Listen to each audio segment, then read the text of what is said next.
উত্তরে জেঁকে বসেছে শীত। সন্ধ্যা থেকে পরদিন সকাল পর্যন্ত ঘন কুয়াশায় আচ্ছন্ন থাকছে রাস্তাঘাট। শীতের বিস্তারিত জানাতে নীলফামারী থেকে সরাসরি যুক্ত হচ্ছেন সহকর্মী রশিদ শাহ। রশিদ, উত্তরের জনপদে শীতের তীব্রতা কেমন দেখছেন? জনজীবনে কোনো প্রভাব পড়েছে কিনা?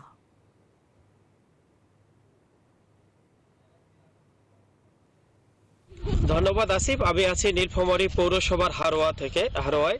তবে আপনাকে জানিয়ে রাখি যে গত কয়েকদিন ধরেই হচ্ছে প্রচণ্ড শীত এবং ঘন কুয়াশায় ঢেকে আছে নীলফামারী জেলা। তবে বিকাল হলেই শিশির বাতাস এবং ঘন কুয়াশায় হিমঘরের মতো সারা রাতটা থাকে আপনার ঠান্ডা। তবে গত কয়েকদিন ধরে তাপমাত্রা অনেক কমে গেছে। পরশুদিন ছিল 12.7 এবং গতকালকে ছিল 12.8।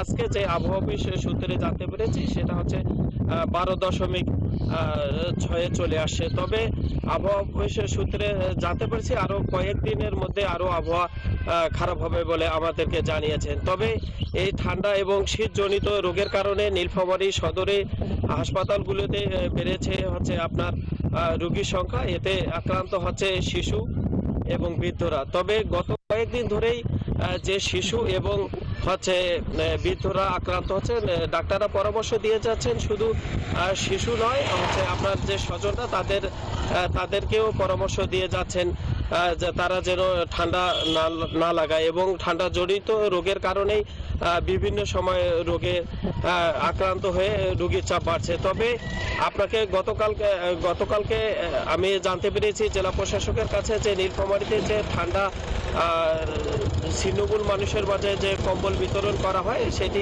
আপনার